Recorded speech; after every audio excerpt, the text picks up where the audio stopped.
How I Became a Pirate. Written by Melinda Long. Illustrated by David Shannon. Pirates have green teeth, when they have any teeth at all. I know about pirates because one day when I was at the beach building a sandcastle and minding my own business, a pirate ship sailed into view. I knew what it was because its flag had a skull and crossbones on it, and because I could hear the pirates singing, "Hey ho, blow the man down." They were a little off-key. I tried to tell Dad, but he was busy setting up the beach umbrella. I tried to tell Mom, but she was busy slathering my baby sister with sunblock. So I went back to my sandcastle, but I kept an eye on the pirates. By then, they were rowing to shore.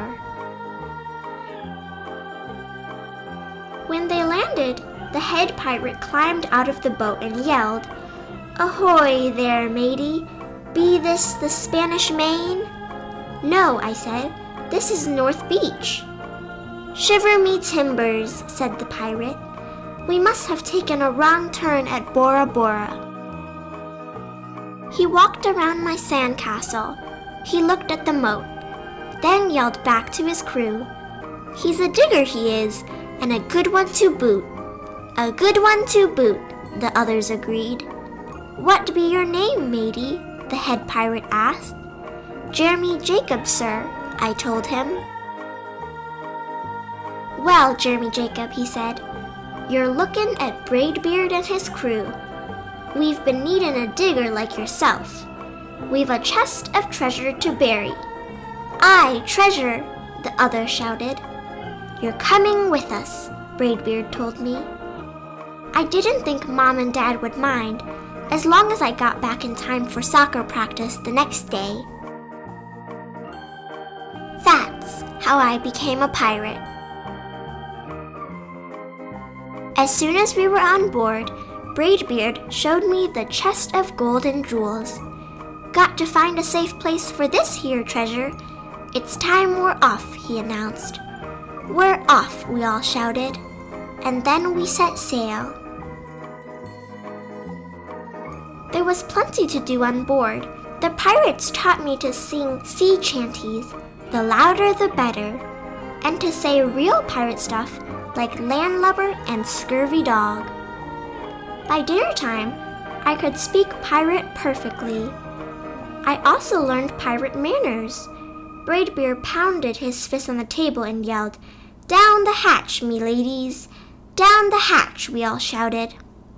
Braidbeard gulped his food and said, "Hand over the meat!" "The meat!" we all roared. Nobody told us to finish our spinach. There wasn't any. Or to chew up our carrots. They weren't allowed on board. We talked with our mouths full, and nobody said please or thank you. After dinner, I tried to teach the pirates to play soccer. Braidbeard kicked the ball and yelled, "Arg, soccer!" "Arg, soccer!" the crew yelled. Then everybody dove for the ball at once, and it rolled right off the deck. "After it, me hearties!" Braidbeard commanded. "After it," we all whispered. We fought over who would go get the ball, but it didn't matter anyway, because the shark came along and swallowed it in one gulp. So much for soccer. By now, it was past my bedtime, but nobody tells pirates to go to bed, to take a bath, or to brush their teeth. Maybe that's why their teeth are green. Pirates sleep with one eye open just in case, and they don't change into pajamas unless they want to. Pirates don't do anything they don't want to, except for maybe swabbing the decks. I wanted to be a pirate forever. But then I found out what else they couldn't do. When I couldn't stay awake any longer, I asked Braidbeard to tuck me in and read me a story. "Tuck you in," he bellowed. "Pirates don't tuck." "No tucking," the crew cried. And the only thing they had to read was a map. "Don't you have any books?" I asked. Braidbeard looked confused. "Books? I didn't even bother to ask about a good night kiss. It wasn't easy to fall asleep without a story, but I was finally dozing off when a storm broke. Thunder boomed and lightning flashed. I tried to hide under the covers as waves slammed up against the ship, but I kept falling out of my hammock. I couldn't find anyone in the cabin. They were all on deck. "Lower the sails," Braidbeard shouted. "Batten down the hatches." Everyone ran around yelling and lowering and battening. Nobody had time to sit close and tell me it would be over soon. Nobody even noticed me.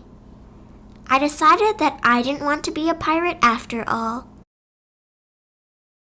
Just then, flash, crash, crack.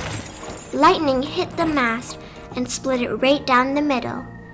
"What do we do now?" yelled one of the pirates. "We'll have to turn back," called another. "But the treasure," hollered Braidbeard. "Where will we bury the treasure?" I stepped forward. "Maybe I can help," I shouted over the wind. "I think I know the perfect digging spot." When the storm was over, we rowed back to the shore and buried the chest. We drew a map so we could find the treasure again, but I don't think I'll need it. After that, the pirates repaired the ship and got ready to set sail. Before they left, Braidbeard handed me a flag and said, "You'll make a fine pirate, Jeremy Jacob. Guard that treasure well. We'll be back to get it soon enough." "Soon enough," the crew repeated. "And if you ever need us," Braidbeard added, "just run the Jolly Roger up yonder pole." "Up yonder pole," the others shouted. "And maybe I will, but not today. I have soccer practice."